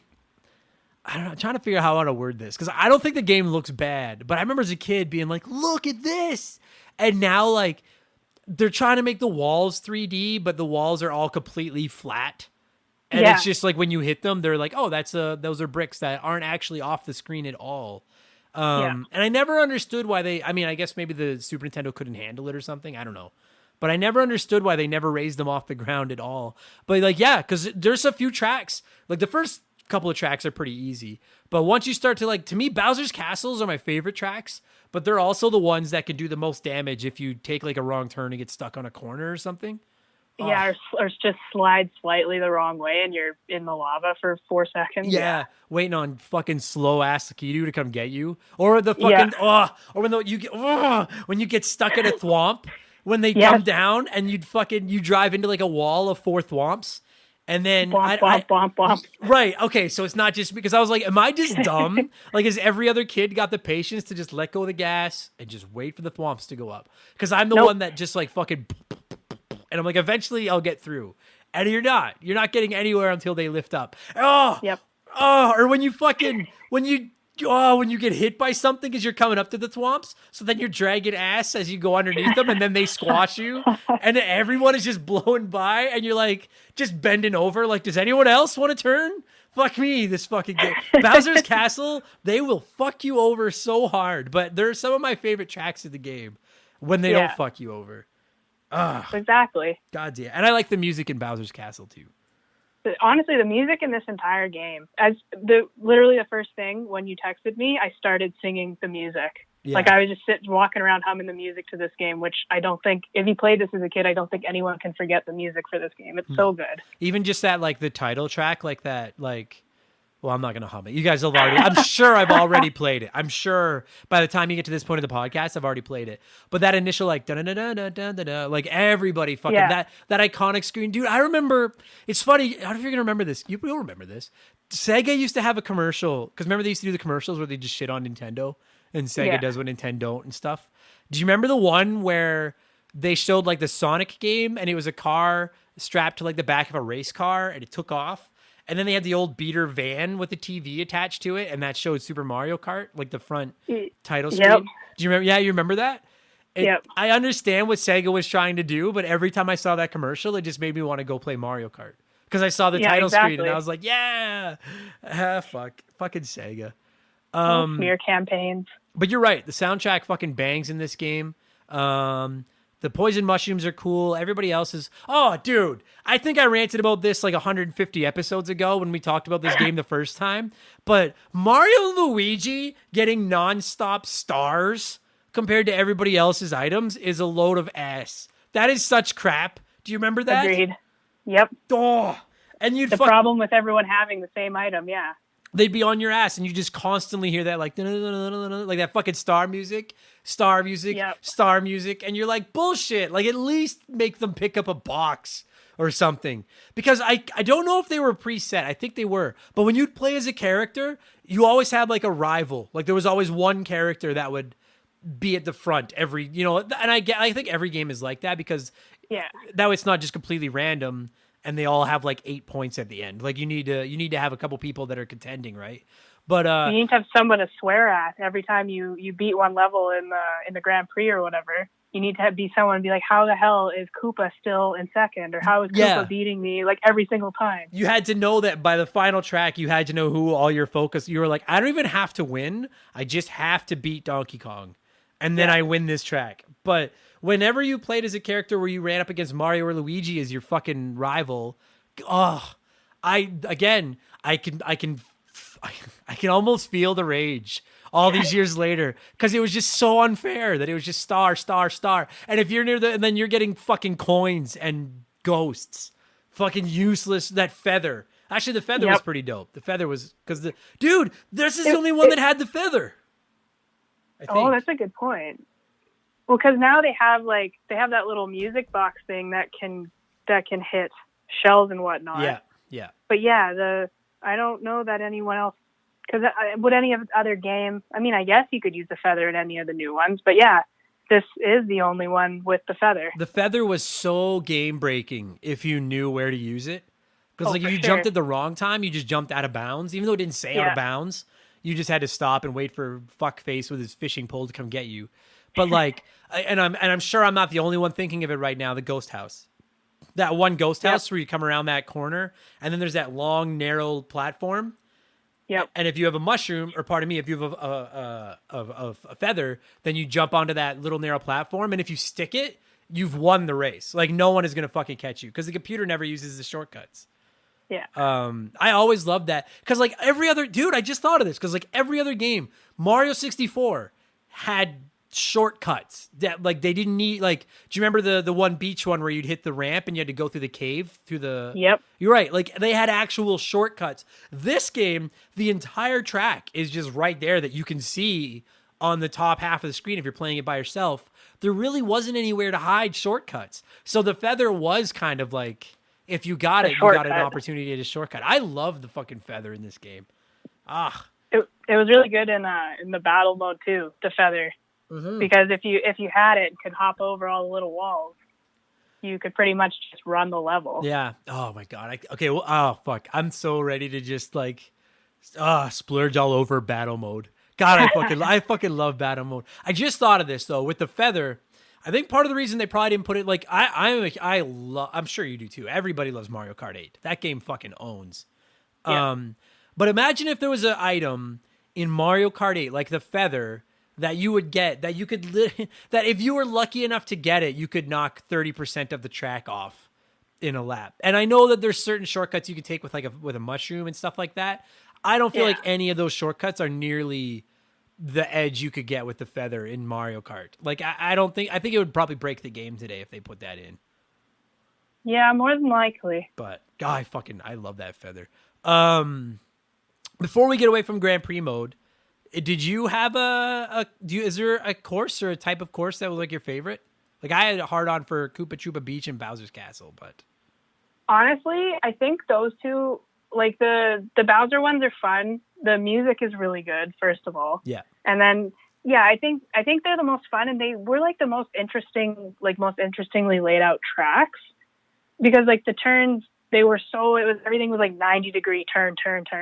Yeah. So I did like the Bowser's ones. I do like the beach ones. I like the one that I can't remember the name of it, but it was one of the like normal looking tracks, I guess, but where you hop over part of the track. Yes. The Mario, what the fuck, was that? Mario Circuit, I think, or just something. Something like that, But where you hit all those zippers and then bounce over the like people go Yeah. under you? Yeah, exactly. Yeah. Dude, when you hit that jump, remember you came down and there were the 4 pipes? Did you always try to stick that little hole between the 2 pipes, like hiding that inside? Of course. Everybody has to do that, right? Yes. And was there anything better than hitting somebody or like leaving a banana peel or something right before that jump, and then someone would hit it and fall down and then have to do the lap over again? And you'd see they have to finish an 8. Yeah, and you'd see them on that like the because I love that map when you play alone and they see all 8 racers in real time. I don't think anyone gives that as much credit as it deserves. That real time map showing the 8 racers and the actual directions they're facing, and when they get hit by an item, they spin and stuff like that. And when you'd see somebody like not make that jump and fall back down, and if it was like Donkey Kong, he'd be raising his 2 hands and just look like I just as a kid, it always just made me laugh as a kid that like this poor monkey is just like motherfuckers because we fuck him. It was good. It was good if you were playing against the computer because you could laugh at it. But if you're playing with someone else, I feel like 9 times out of 10, I generally got punched if I ever nailed anything like that or got my controller ripped out of the Super Nintendo. Yeah. Well, hey, I feel like ripping if you can unplug your opponent's controller and they aren't on top of it enough to catch it, then that's a legal move. That's fair. I was that kid. I'd fucking cheat like a motherfucker. I'll unplug your controller. You're not paying attention? Tough shit, man. And then I can get like you would have been the kid I punched then. Oh, I was the kid. I was the kid that people punched. That was my fucking wheelhouse as a kid. It's funny because like you say that very rarely did we play Grand Prix 2-player. I used to just play by myself all the time. My brother and I we play battle mode a lot.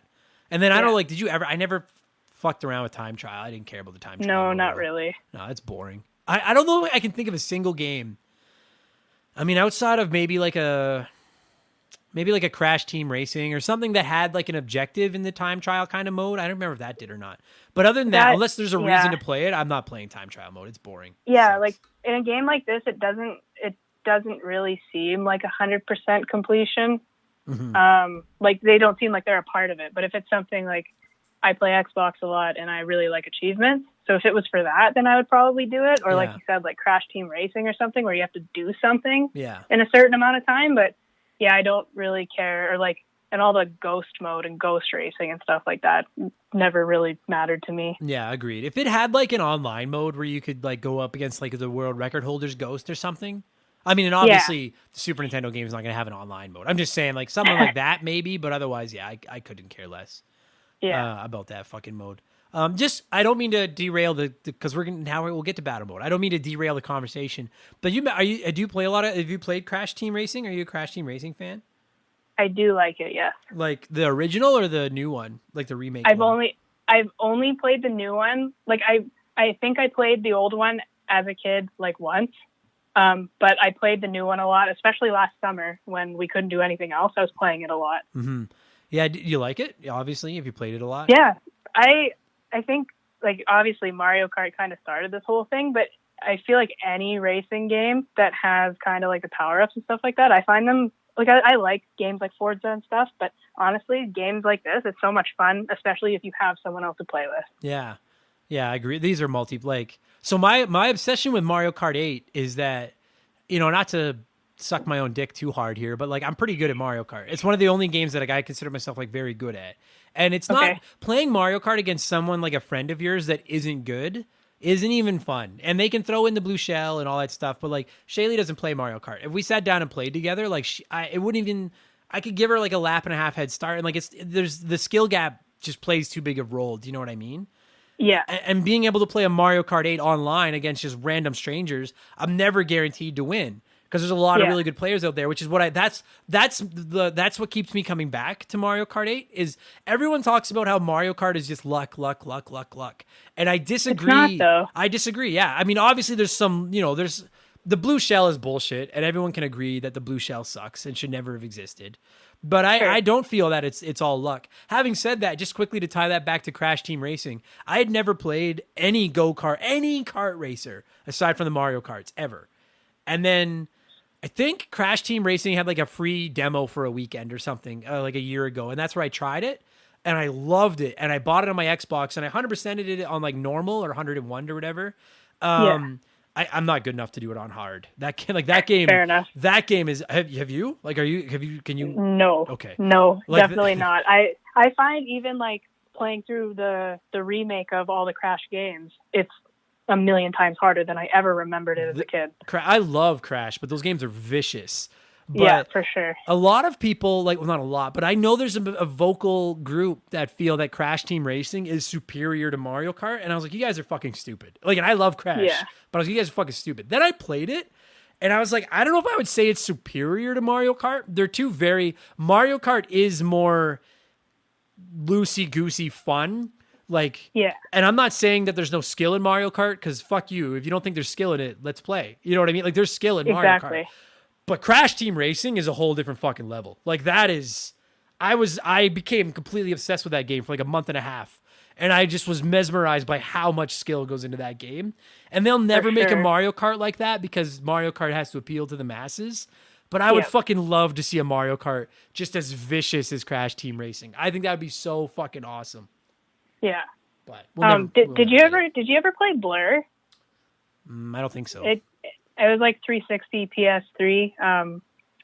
Oh God, it had to have come out like 2009 or 2010 or something. It was like a regular racer with cars, but it was the first racer with cars that had power-ups too. Okay. So it was like realistic Mario Kart. Oh, was it fun? It sounds fun. Yeah, it was actually a lot of fun. You would probably really enjoy it because you like Mario Kart so much. But it honestly, if that's how I was going to describe it, it's less realistic than like a Forza or something, but it's like Mario or like realistic Mario Kart driving my own car with power-ups. That actually sounds dope. Cause I like Crash Team Racing. I love how deep it is and how strategic it is. And Mario Kart, I just love Mario Kart, but like, I don't play like Forza, Gran Turismo, like the realistic ones. I think Forza is maybe the best looking series of video games ever created. I'm floored at how good those games look. But I'm like, I want the power-ups. Like, I want that kind of stuff. So you should try Blur. All right. I'll add it to, I mean, my list is longer. My list of games I need to play is longer than my list of enemies, but I'm going to add Blur to it anyways. Cause that sounds like a lot of fun. It's pretty fun. So now we had brought up battle mode, and if there's a knock on Mario Kart 8, it's that battle mode, particularly the Wii U version of Mario Kart 8. The battle mode fucking sucked. The Switch game, they kind of fixed it. I would argue that outside of maybe Mario Kart 64, and I only think the only reason I think Mario Kart 64's battle mode is better than the Super Nintendo one is because you could play with 4 people at once instead of 2. I don't give a fuck what you say. I think battle mode in Super Mario Kart is still a top 2 or 3 definitive edition of battle mode in any Mario Kart game. It's so good. I don't know if you agree. Because to me, it's a complete chess match. It's exactly right. If you have 2 people that both know how to play, it's just magical, Kate. It's fucking magical. Yeah. I have such a smile on my face right now. I fucking like. Have you ever played it where like neither of you is moving? Like you sit there and wait for them to do something. Yeah. How sick is that? Like, you can both see each other. You both know where you are. All 4 courses are practically the same. Just that square arena, and you can screen watch. And I know that traditionally, like in shooters and stuff, screen watching, I did it. We all did it, but we're all cheaters. But in Super Mario Kart, I legitimately feel like screen watching is part of the strategy. Oh, for sure. Right? Well, because it doesn't always help you either. Like, you could think it's helping you, but you're not in the brain of the other person, and it's not like a one-shot. Well, I mean, I guess it's a 3-shot kill, but like, honestly, you can still screw yourself up even screen watching someone. Oh yeah, like to me the best is because I like if you have a different take, I'm all ears. But to me, like the predominant item in battle mode is the red shell. Yeah. Followed probably by, I mean, the problem with the star is like it's handy, but it's really hard to nail that collision. And then like all the red shell is obviously like the top shelf, but like I don't know if there's a better feeling than nailing a green shell shot, because you had to do that. Like the red shell, you just have to be in the vicinity, hit the button. But the green shell, you got to make that shit count. And if you miss and it fucking comes back and hits you, that is the most infuriating shit in the fucking, oh fuck me. It makes me especially angry. if you're on near the end of a level where most of the blocks have the question mark blocks are used up, because they don't reset until they reset when you hit all of them, I think. Yeah, I think but so if too. there's one that you can't find, but if most of them are used up and that's what you're sitting on is a green shell and you have one balloon left, like you have to do something. Oh, I love it. But yeah, you fucking hit yourself. I love how fucking tense it is. Like when someone's got a red shell, like say you and I are playing, and you know, like when the walls are like L shape and I'm on the inside, I'm on one side of the wall and you're on the other side, but we can see each other because the walls aren't raised. They're just on the ground. And I know you have a red shell, but you can't hit me unless you've got a straight line to me, because if you shoot it, it won't go around walls. It'll take the straightest line toward me. And it just becomes this like death match where I'm like, if I go to the left, you're going to come to the left and get me with that fucking shell. If I go to the right, you're going to get me. And now it just becomes this staring contest. Yeah, exactly. Fuck. That's the best shit. Or like when someone's chasing you down with a red shell and you go over a box and you're just mashing the item button to try to get something, hoping that you get like a feather or a star or something to get yourself out of trouble. When you hit that feather and jump over a wall and escape a shell, you feel like a fucking superhero. Oh, for sure. Oh, so good. And you're right. I totally forgot that the boxes don't come back. Yeah, I think if you hit them all, the whole course kind of resets. But if you are looking for one, chances are you're going to take a bunch of turns and never, ever find it. Yeah. And that's the other thing is like when you're both down to one balloon and you're just ripping around the course and it's like a 2-player panic where you're both trying to figure out where a box is. And then you fucking get it and you get just something crap like a goddamn banana peel and you're like, fuck me. Sure. Like, this is useless. Oh my God. Battle mode was the shit. We always used to play where winner stayed on. Like if there was more than 2 people, then it was like, what's that called? King of the Hill? Is that what it is? Yeah, exactly. Yeah. Is that, I don't know how other people did it. So I don't know. Maybe we were freaks. That was pretty much how I did it. The one thing that I can't remember from this game, and maybe you know, because in Mario Kart 64 with the battle mode, if you had a fast enough collision, you could take away a balloon. Yeah. Did this game have that or no? I don't think so. Maybe with a mushroom you could, but I don't think so. I remember like 90% of the damage being done with the shells. Yeah. Just pegging each other with the shells. I loved how, I'm pretty sure in the 64 one, when you got eliminated, you turned into that little bomb and you could fuck someone over and take away one of their dudes. That was, dude. I rarely prefer the Nintendo 64 version of games over the Super Nintendo ones, like Zelda, Mario. I don't know. Maybe that's the only ones. F-Zero. I think I prefer this. Anyway, point I'm trying to make is like Super Mario Kart is one of the rare ones where I actually prefer the 64 version, just because you can play it 4 players, fucking the tits. Yeah.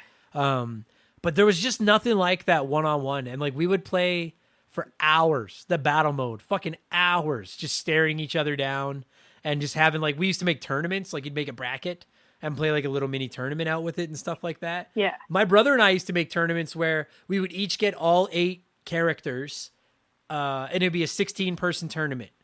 And so I got all 8 characters and he got all 8 characters, and you could seed them however you wanted. Like, so we'd have an empty bracket, and then say I would write like Adam Yoshi, and then he could counter with whatever character he wanted, or he could put one of his characters in one of the other brackets. And then we would play down the tournament.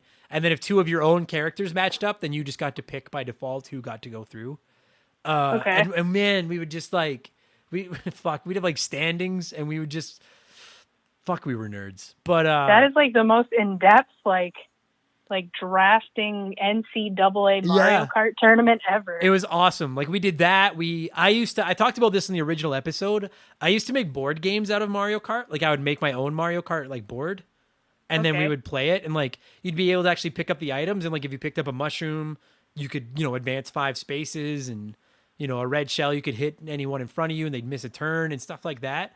And like I was obsessed with this fucking franchise as a kid. And I think every kid was. I think in some ways, like everyone, when you think of the Super Nintendo, like you think of Mario, or Super Mario World, you think of Link to the Past, Super Metroid, Super Punch Out, stuff like that. Like, I don't know if Mario Kart, I think everyone likes this game, but I don't feel like this game gets the credit that it deserves sometimes.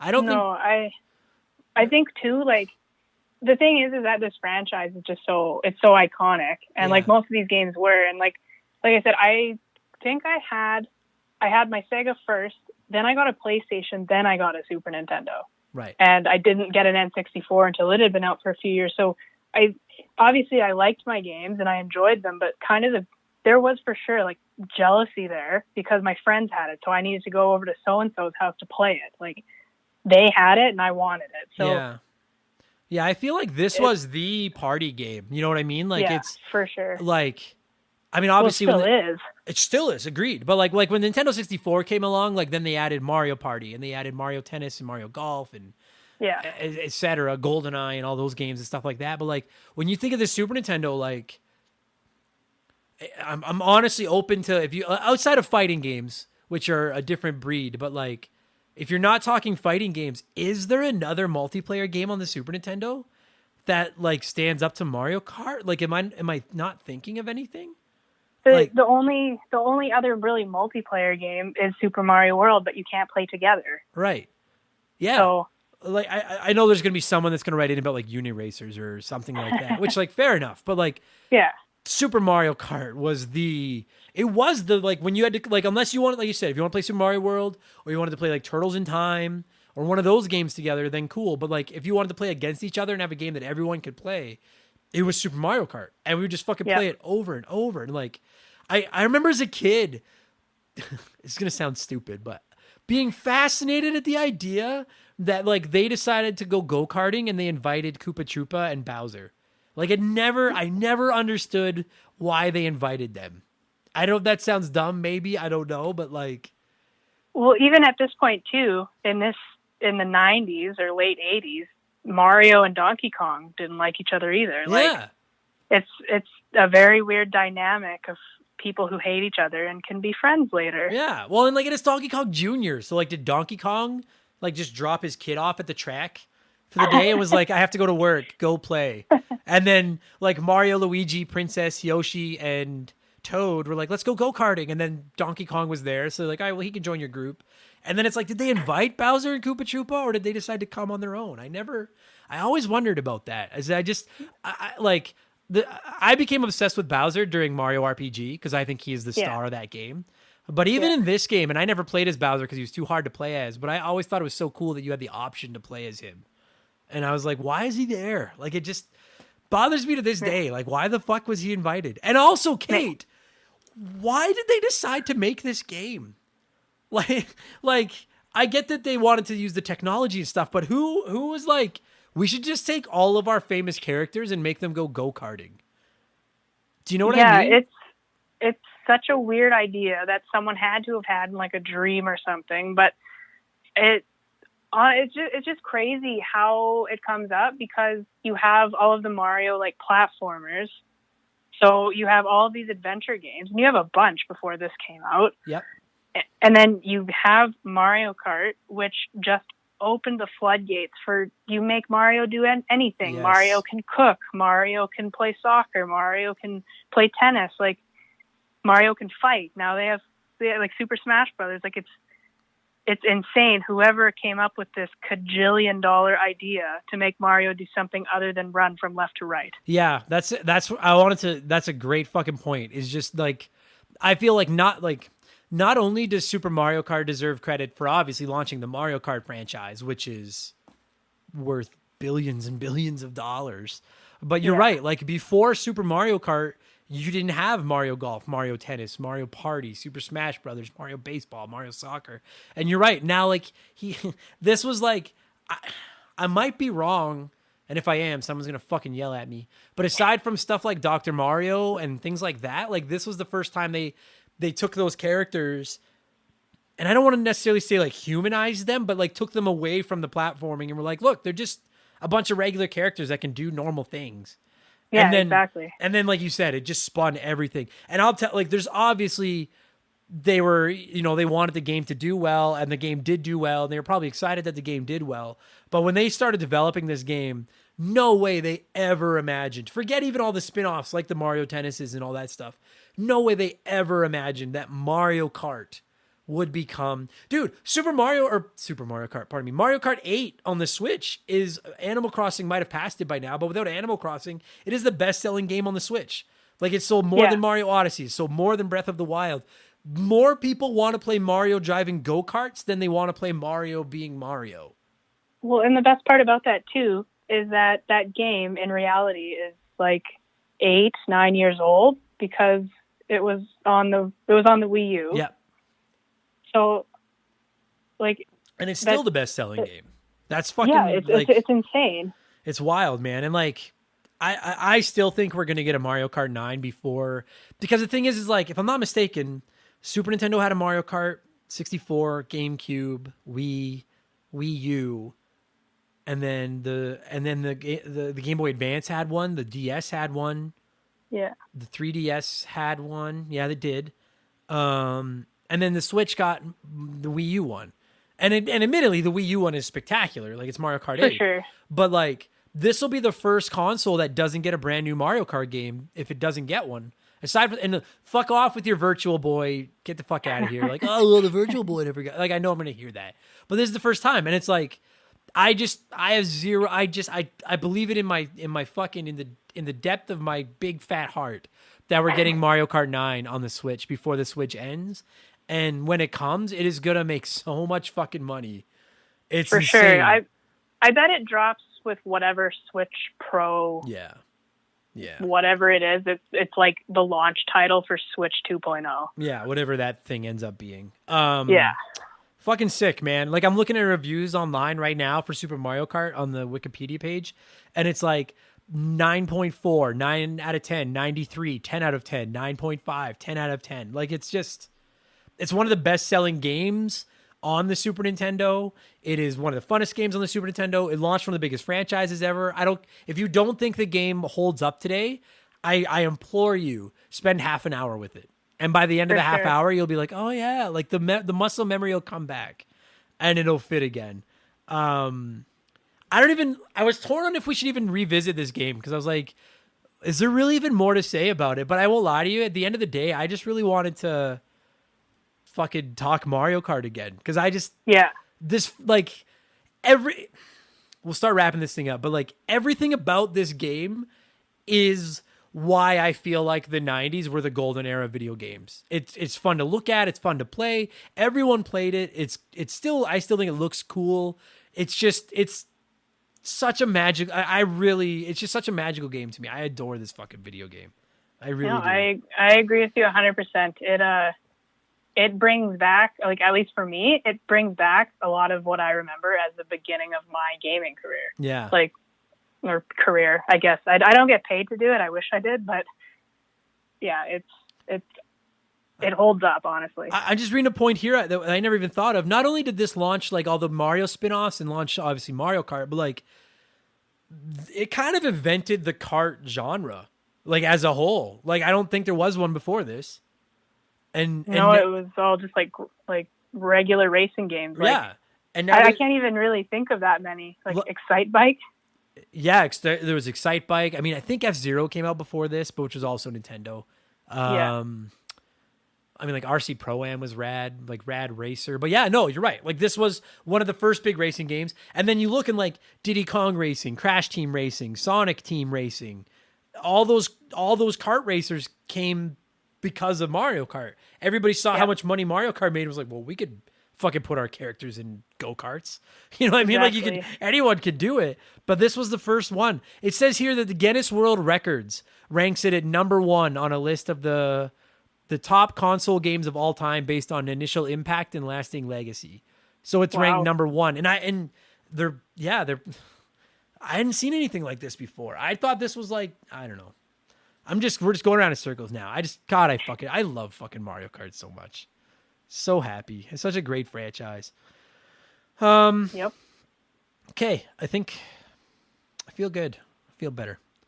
Is there anything else that I didn't think of that you wanted to rant about before we score this thing and wrap it up?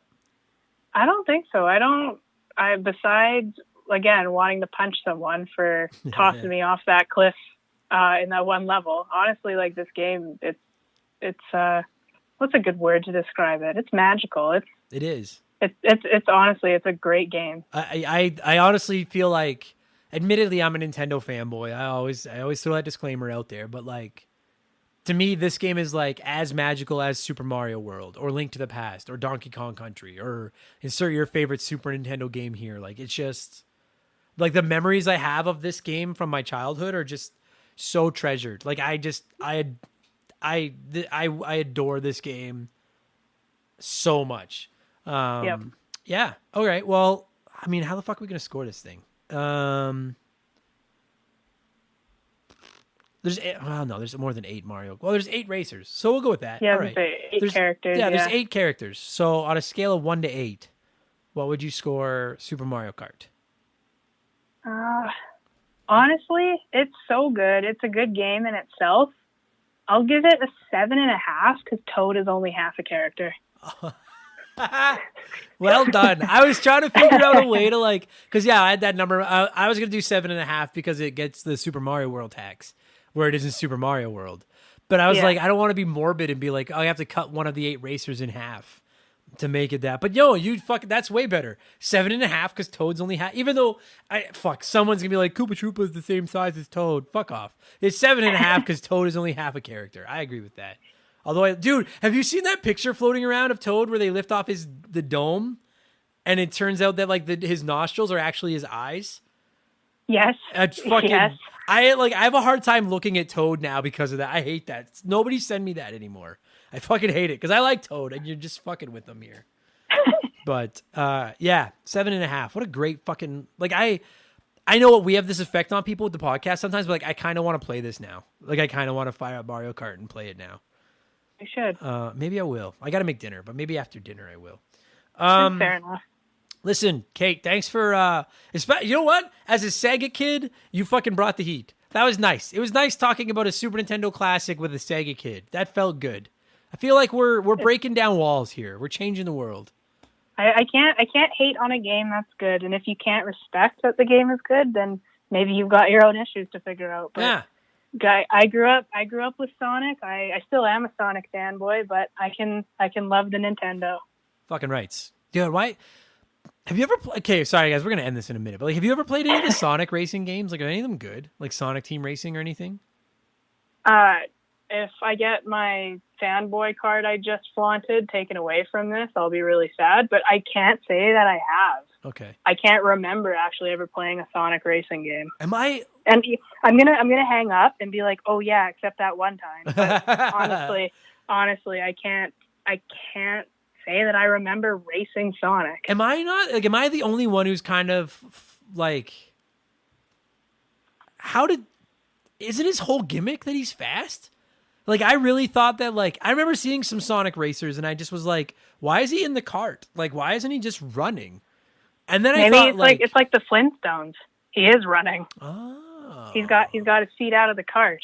Well, yeah, that's true, eh? Like, they started that way. Yeah. But, like, remember, like, in Sonic 2, where they do you're running through the tunnel and picking up the rings, like, in the bonus stages? Yeah, the Emerald stages. Yeah. Like, I'm a little shocked that, like, we never got, like, a racer just like that. Like, just speed that up and just fill it up with like, I was always shocked that despite the fact that Sega was, like, Sonic was the fast, and I'm not shitting on Sega. I'm just saying, like, if Sonic, like, if your whole shtick is like, hey, our guy is fast, how do you not have a racer, like, to stand up to Mario Kart? It always surprised me that there was never really, like, a well-known Sega equivalent on the Genesis. That's all. Yeah. But all right, I'm just curious. I've always been fascinated by Sonic Team Racing, but I've never played it. So, anyway, okay. Well, good enough. I'm gonna let you get on with your night, and I'm gonna go make dinner and sounds good, man. And drink something cold because fuck me, it's hot in this room. Sure is. Oh Christ, good stuff, Kate. Thank you very much for doing this. And next time we have you on the show, I promise we'll talk about one of your beloved Sega Genesis titles. Yeah, no, fair enough. Thanks for having me again. I appreciate it. Anytime. Thank you.